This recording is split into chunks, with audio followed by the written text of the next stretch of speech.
Are you tired of the same old investment strategies? In the next 9 minutes, we are dissecting how COVID-19 exposed the shocking health disparities that plague our world. Get ready for a masterclass by Squire Servance, healthcare disruptor and venture capitalist, on how we can unlock overlooked market potential while creating lasting social impact. This is about more than returns. It's about revolutionizing healthcare. Uh, what inspired you then to start your own fund? I mean, you can imagine you had a great career, you had big corporations, so all the advantages to work with Baxter, and probably also some, just imagining some offers from other big companies with your given your expertise. Then you pivoted to venture capital. What inspired you then to start your own fund and not just lean back and say, okay, where is the next big fund that I can join? And everything is laid out already. What inspired you to become an entrepreneur again? No. And so, because I had the idea for the fund, the question was the timing. So I knew I was going to do it at some point. And what really happened was, we go through COVID. You start to see health disparities front and center on the television every night. Now, look, I grew up in definitely in my community, in the Black community that I was associated with, kind of growing up. My family, we always talked about health disparities. It was understood that these disparities existed. But it was quite interesting during COVID to see it front and center on the TV. No one could hide from it anymore. You had more Black and Hispanic people dying, going to the hospital, getting sick, staying out of work longer. I mean, that's what the data. And at that point in time, I was trying to figure out, like, okay, what can we do? What can I do personally to help try to address this issue in some way? And so I ultimately try to figure out a way to combine addressing health equity with this fund idea. And that's kind of where we landed.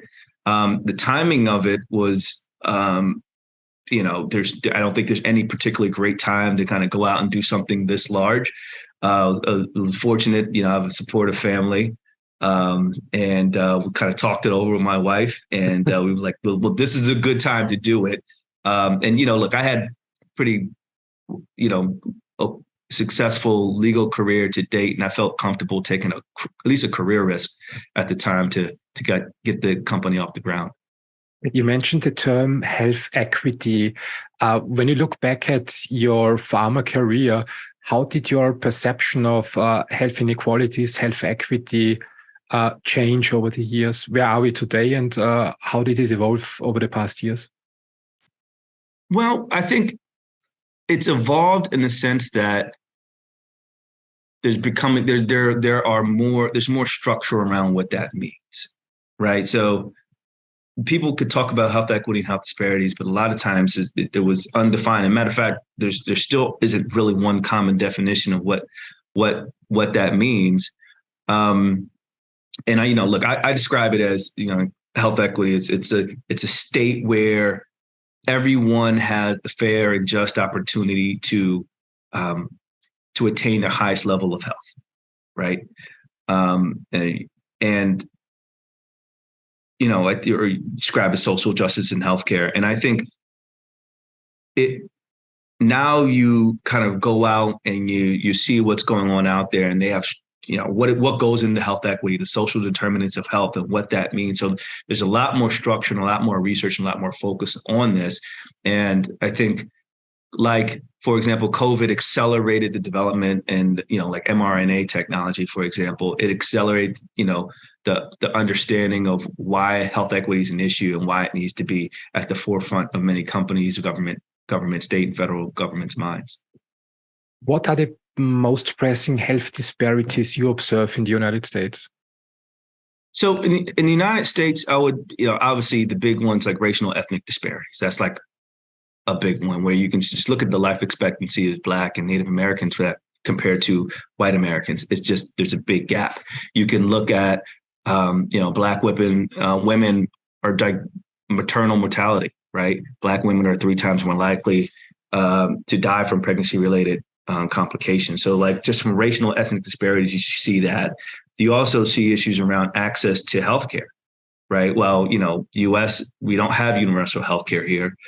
We won't get into the politics around that, but that makes an issue with respect to access to quality care for a number of folks. And that's just not like people, healthcare and access to it is not necessarily limited to like urban centers and things like that, but it's rural communities that now may make difficult to get to, hospital centers and things like that. So those are just, and it is a very large and complex issue. I can go into chronic diseases, I can go into mental health, but there are a number of big issues that we're facing here in the United States that from just a health equity standpoint are big issues that hopefully folks will be able to focus on and try to address in the future. If we would narrow down the list and say what are the three biggest disparities that we should change to improve the situation, which three would that be that have the highest impact? Well, man, that's a loaded question because it's a loaded question because you have to understand why there's health inequity first, right?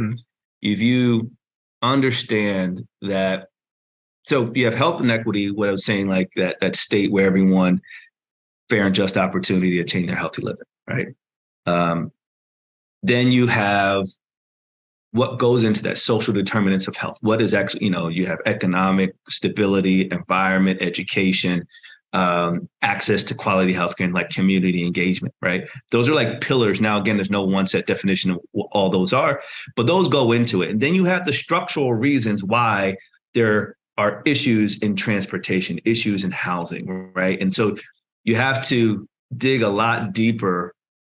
And that's just why there's no one solution here to address such a weighty issue. So I can't give you those top three things because it's going to take a concerted effort from our elected officials, a concerted effort from private companies, public companies, nonprofits, churches, community organizers. It's a breadth of folks that really need to be engaged to if you want to start moving the needle in that space.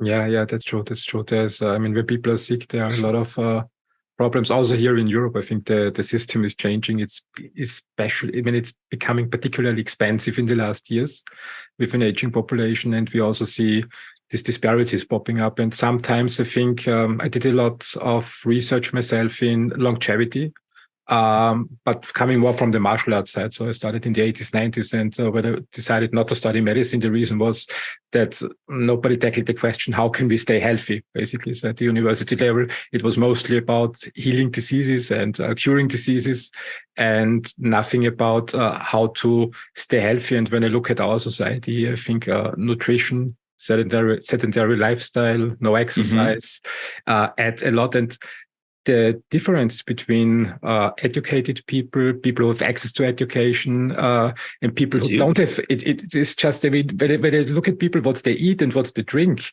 it's clear that they develop some diseases. Yeah, exactly. That's why when question I'll get asked is, what's the underlying root, right? And you could look at socioeconomic factors, like just purely like a simple example. Lower income individuals often face issues and barriers to accessing quality healthcare, right? Healthy food.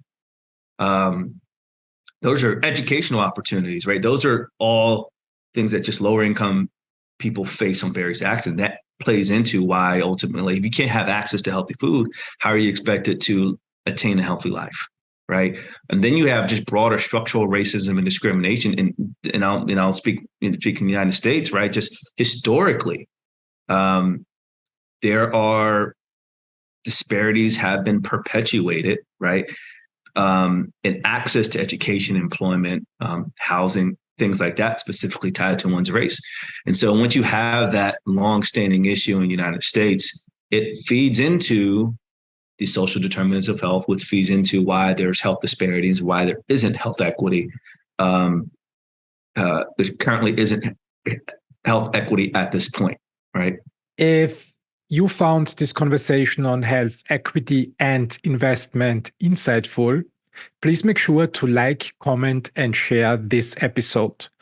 Your engagement helps like-minded investors and executives discover these ideas and support the show's mission to unlock valuable insights from leading figures in venture capital.